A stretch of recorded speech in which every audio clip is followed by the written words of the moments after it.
এবার আসেন আমরা কোরআন তেলাওয়াতের ফজিলাত নিয়ে কথা বলি, কোরআন শিক্ষার গুরুত্ব নিয়ে কথা বলি। কত গুরুত্ব কোরআন শেখা আমাদের সমাজে। কিন্তু এটাকে আমরা প্রাইভেটের বাংলা প্রাইভেট টিচারের মাইনে ভালোভাবেই দিই, কিন্তু মসজিদের ইমাম সাহেবের কাছে মক্তব পড়ে মাসে 50 টাকা দিতে তাও কষ্ট হয়। 3 মাস বাকি, 4 মাস বাকি, 5 মাস ধার আছে না এগুলো ভাইয়া? এগুলো কেন? প্রাইভেট মাইনে মাস্টারের মাইনে দিচ্ছেন 2000 টাকা, তার কোনো সমস্যা নেই, রীতিমতো তার মাইনে আপনারা মিটিয়ে দিচ্ছেন। কিন্তু যেই মেয়ের, যেই বাচ্চাটা, যেই হুজুরের কাছে আপনি আপনার বাচ্চাটা কোরআন শেখে, তার মাসে 50 টাকা দিতেও আপনার কষ্ট হয়। হ্যাঁ, এটা আমার কাছে নজির আছে, আমার কাছে রেকর্ড আছে। এটা আমি বানানো কথা কখনো বলি না মাহফিলে। এটা আমাদের সমাজে রীতি হয়ে যাচ্ছে। চিন্তা করতেছেন কি না, কোরআন শেখা তো একটা, কোরআন শিখতে হয় তাই শিখতেছি, এই জন্য আর কি আর করব, ঠিক না হুজুর? মানে মনে করে হিও প্রতিপন্ন একটা বিষয়। এগুলো বাদ দেন।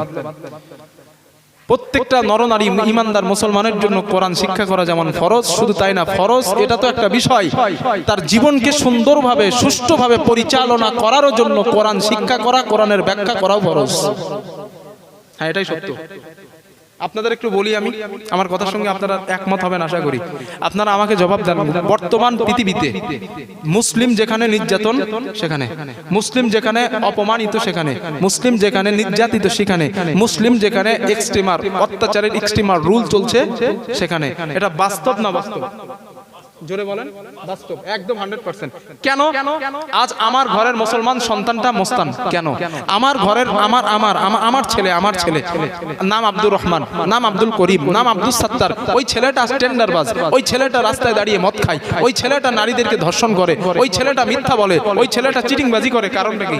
সে তো মুসলিম, কারণটা কি? হ্যাঁ, এটাই হলো মূল বিষয়। সব অনেকগুলা কারণের মধ্যে সব থেকে মূল বিষয় হলো ধর্মীয় শিক্ষার অভাব।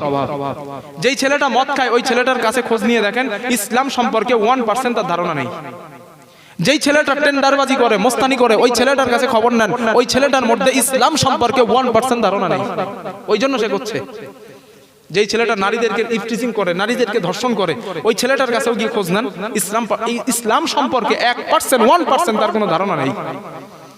যদি থাকতো কখনো সে টেন্ডারবাজ হতে পারতো না, যদি থাকতো সে কখনো মোস্তান হতে পারতো না, যদি থাকতো সে কখনো মানুষের বুকে বন্দুক ধরে, মানুষের বুকে পিস্তল ধরে কখনো টাকা আদায় করতে পারতো না, কারণ সে জানে আমি মুসলিম। আর মুসলমান সম্পর্কে আল্লাহর বক্তব্য, ও উম্মাহ, ও মুসলিম উম্মাহ, তোমরা হলে খায়রে উমাম, তোমরা জাতি সমূহের শ্রেষ্ঠ। তো জাতি সমূহের শ্রেষ্ঠ মানুষগুলো আজ নিম্ন জাতিতে পরিণত হয়েছে কিভাবে? এটাই ধর্মীয় শিক্ষার অভাব। ইসলাম থেকে রাসূলের দেখানো পথ এবং মত, রাসূলের দেখানো রীতি এবং নীতি হাজার হাজার হাজার গুণে আমরা পিছিয়ে এসেছি। এটাই সত্য। আপনারা হ্যাঁ বললেও ঠিক, ঠিক বললেও ঠিক, না বললেও ঠিক, এটাই সত্য। নবী তরবারির আঘাতে, তরবারির জোরে ইসলাম বিজয় করে নাই। নবী তরবারি দিয়ে ইসলাম প্রতিষ্ঠিত করে নাই। নবী প্রতিষ্ঠিত করেছেন তার উত্তম চরিত্র দিয়ে, উত্তম আখলাক দিয়ে, উত্তম ভালোবাসা দিয়ে। নবী মানুষকে কাছে ডেকেছেন। এই জন্য তো আল্লাহ কোরআনে বলেছিলেন, ফাবিমা রাহমাতিম মিনাল্লাহি লিনতালাহুম, ও নবী তোমার রবের দয়া তোমার প্রতি এটাই যে আমি তোমার হৃদয় দ্বারে নরম বানিয়েছি, নরম, যার কারণে মানুষের আসলে তোমার কাছে সিমেন্টেড হয়ে যায়, কেউ ফিরে যায় না। আল্লাহ কি কোরআনে অমনি বলেছিলেন, ওমা আরসালনাকা ইল্লা রাহমাতাল লিল আলামিন, নবী আমি আপনারে গোটা জগতের জন্য রহমত করেছি। একটা আয়াত শুনেন, আশ্চর্য হবেন। আল্লাহ স্বয়ং আল্লাহ তার হাবিবরে বলছেন, ও নবী শোনো, আল্লাহ নবীরে বলছেন, আপনি কাফেরদের ব্যাপারে, মুশরিকদের ব্যাপারে ফাবিমা রাহমাতিম, আল্লাহ তাআলা নবীকে বলছেন, ও নবী আপনি মুশরিকদের ব্যাপারে আর কাফেরদের ব্যাপারে কঠোর হৃদয়ের মানুষ হন, নরম হৃদয়ের হবেন না। এই কথার তাৎপর্য কি? তাৎপর্য হলো স্বয়ং সৃষ্টিকর্তা তার খালিক মখলুককে বলছে, ও হাবিব তোমার হৃদয়টা যেন কাফের আর মুশরিকদের জন্য নরম না হয়। মানে আল্লাহ জানে আমার হাবিবের হৃদয় এত নরম যে কাফেরদের জন্য উনি নরম হয়ে যেতে পারে, মুশরিকদের জন্য নরম হয়ে যেতে পারে।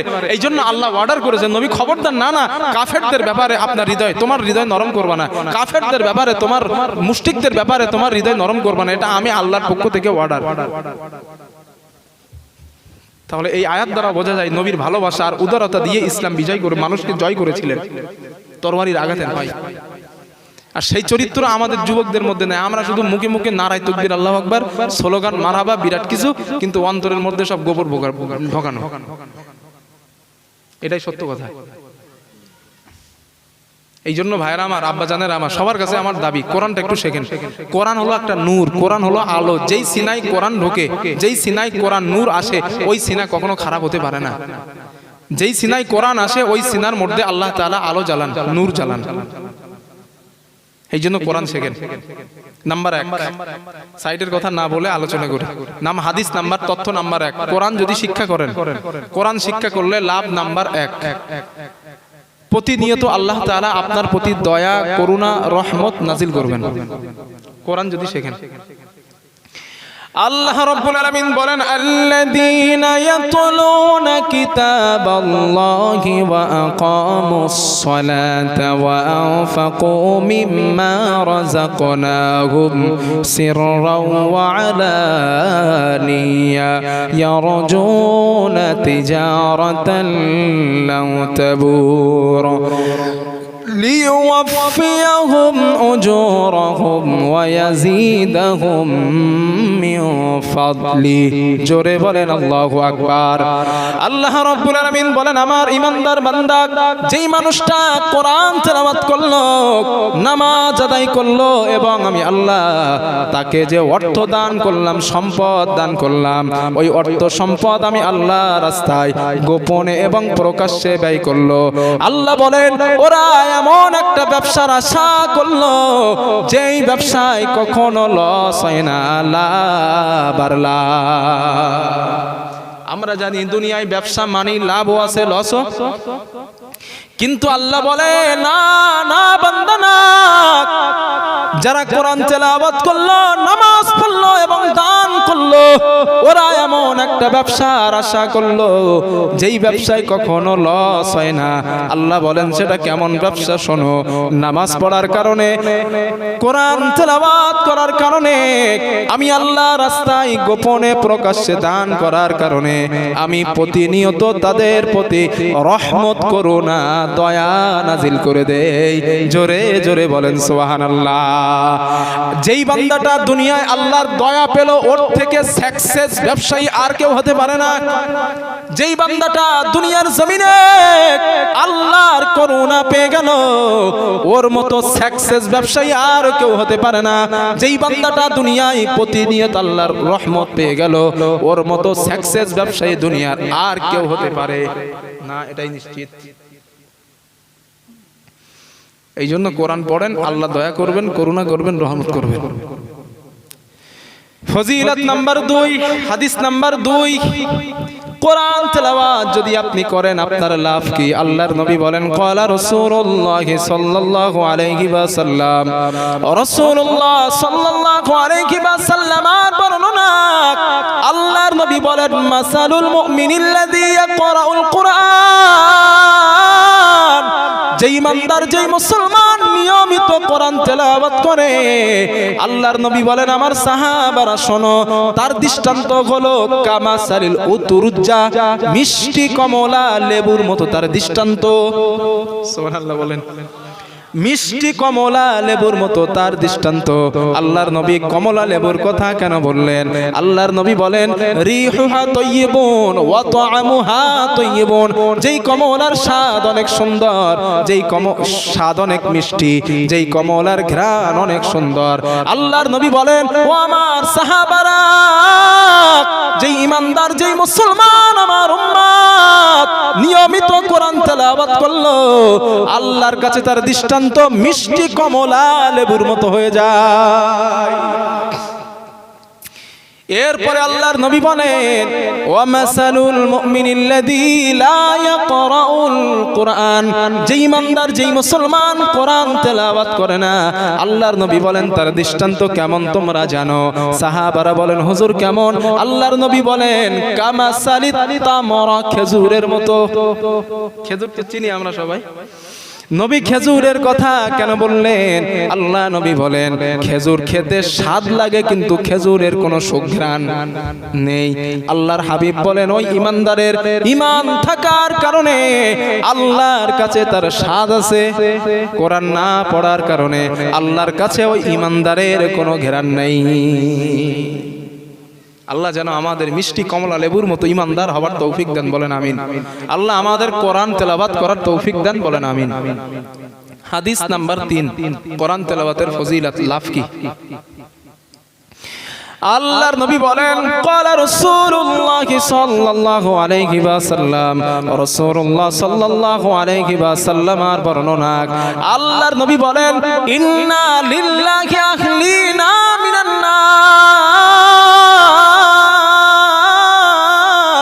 আল্লাহ নবী বলেন আমার সাহাবারা, মানুষের মধ্যে এমন কিছু মানুষ আছে যারা আল্লাহর পরিবার।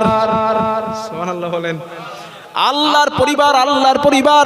সাহাবারা জিজ্ঞাসা করলেন মান হুম ইয়া রাসূলুল্লাহ, ও আল্লাহর নবী আল্লাহর পরিবার কারা, আল্লাহর আস্থাভাজন কারা?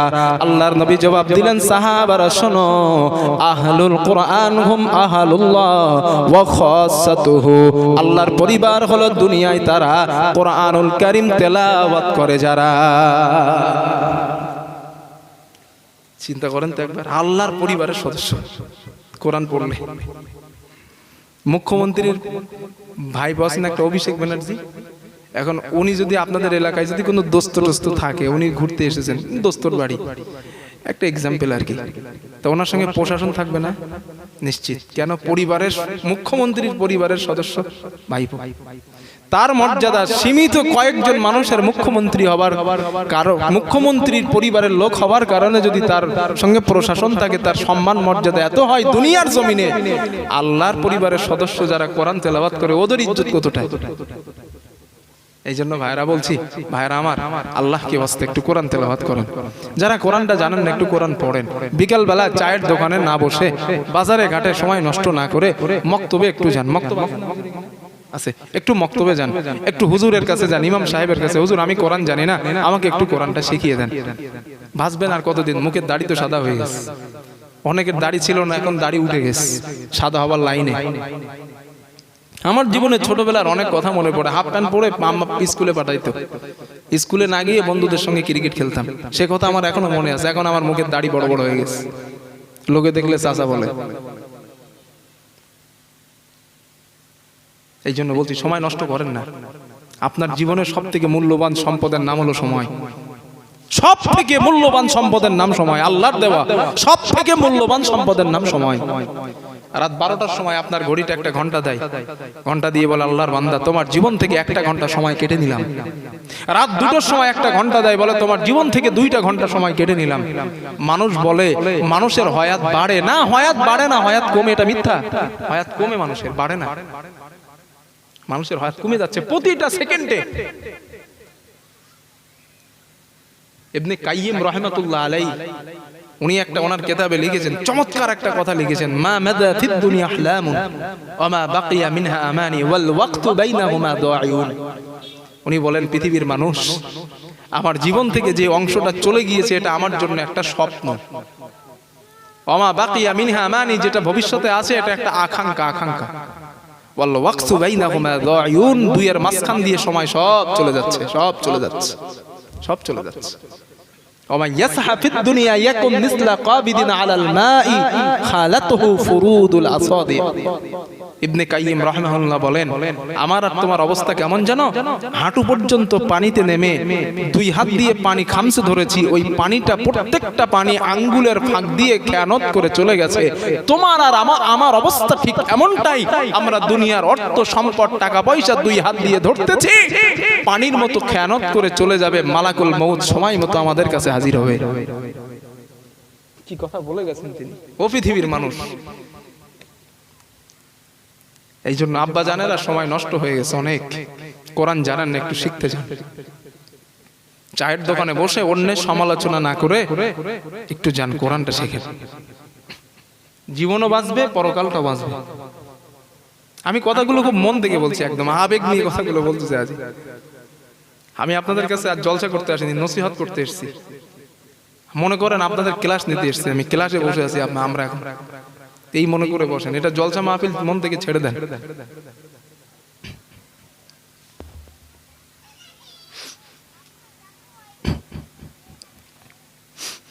যদি আপনারা চায়ের দোকানে না বসে কোরআন শিখতে চান, লাভ কি? হাদিস নাম্বার 4, 3 না 4 হবে, 4, হাদিস নাম্বার 4। আল্লাহর নবী বলেন, ক্বালা রাসূলুল্লাহ সাল্লাল্লাহু আলাইহি ওয়াসাল্লাম, রাসূলুল্লাহ সাল্লাল্লাহু আলাইহি ওয়াসাল্লামের বর্ণনা, আল্লাহর নবী বলেন, ফাওয়াল্লাযী নাফসু মুহাম্মাদিন বিয়াদিক, যেই সত্তার হাতে, যেই আল্লাহর হাতে আমি নবী মুহাম্মাদের প্রাণ, ওই আল্লাহর নামের কসম করে বলছি, কসম করে বলছি, মা মিন মুতাআল্লিমিন ইখতালিফু ইলা বাবি আলিমিন, এমন কোন তালিবুল ইলম নাই, এমন কোন ব্যক্তি নাই যেই ব্যক্তিটা কোরআন শেখার জন্য মক্তবের হুজুরের কাছে যায়, হুজুর আমি কোরআন জানি না, আল্লাহ কি বলতে আপনি আমাকে কোরআনটা শিখিয়ে দেন। মসজিদের ইমামের কাছে যাই, হুজুর কোরআন জানি না, আমাকে আপনি কোরআনটা শিখিয়ে দেন। আল্লাহর নবী বলেন, ওই ব্যক্তিটা এখনো নিয়মিত ছাত্র হতে পারে না, ওস্তাদের কাছে আসে আর যায়, হুজুর আমাকে ছাত্র বানান, আমাকে আপনি কোরআনটা শেখান। আল্লাহর নবী বলেন, ইল্লা কাতাবাল্লাহু লাহু বিকুল্লি কদামিন ইবাদাতা সানাতিন। আল্লাহর নবী বলেন, আমার উম্মত, একটা মানুষ একটা দিন নয়, দুইটা দিন নয়, তিনটা দিন নয়, একটা না 365টা দিন সারা রাত নফল নামাজ পড়লো, সারা দিন নফল রোজা করলো, ওই মানুষটার আমলনামায় যতটা সওয়াব হয়, আল্লাহর নবী বলেন, আমার উম্মত ও আমার সাহাবারা শোনো, ওই মানুষটার প্রতিটা কদমের বিনিময় আমার আল্লাহ এক এক বছরের নফল ইবাদতের সওয়াব লিখে দেয়। কোরআন শিখতে যায় যে ব্যক্তি, তার এক একটা কদমের বিনিময় এক এক বছরের নফল ইবাদতের সওয়াব। নবীজি বলেন, 2 নাম্বার, ওয়াতাস্তাগফিরু লাহুম ফিল আরদ, জমিনে যারা বিচরণ করে, গাছের পাখিগুলা, সমুদ্রের মাছগুলা, বন জঙ্গলের প্রাণীগুলা পর্যন্ত, আপনাদের বাড়িতে যে গৃহপালিত প্রাণীগুলা রয়েছে, হাঁস মুরগি গরু ছাগল, ওইগুলা পর্যন্ত আল্লাহর নবী বলেন, কোরআন শিখতে যাওয়া ব্যক্তির জন্য আল্লাহর কাছে ক্ষমা চায়, আল্লাহর কাছে মাফ চায়। ও আমাদের আল্লাহ, এই বান্দার যদি কোনো অপরাধ হয়ে যায়, বান্দার যদি কোনো ভুল হয়ে যায়, আল্লাহ আপনি একে মাফ করে দেন, আল্লাহ একে ক্ষমা করে দেন। নবীজি বলেন, ওয়ায়ুমসি ওয়াইসবিহু মাগফুরুল্লাহ, সকাল আর সন্ধ্যা ওর আমলনামা পরিষ্কার করে দেওয়া হয়, ওর গুনাহগুলো আল্লাহ মাফ করে দেন, সকাল সন্ধ্যা মাফ করা হয়। আল্লাহর নবী বলেন, 4 নাম্বার, ওয়াকাদামিন মাদিনাতান ফিল জান্নাহ, জান্নাতের মধ্যে ওই বান্দার জন্য একটা সিটি নির্মাণ করা হয়, একটা বাড়ি নয়, একটা গ্রাম নয়, একটা প্রাসাদ নয়, বিরাট বড় বড় একটা শহর নির্মাণ করে দেওয়া হয়। আল্লাহর নবী বলেন, 5 নাম্বার, ওয়া শাহিদাত লাহুল মালাইকাতু বিআন্নাহুম মুতাকাউল্লাহি মিনান নার। আল্লাহর নবী বলেন, ফেরেশতারা সাক্ষী দেয়, এই সব কোরআন শিখতে যাওয়া ব্যক্তিগুলো আল্লাহর পক্ষ থেকে জাহান্নাম থেকে মুক্তি প্রাপ্ত মানুষ।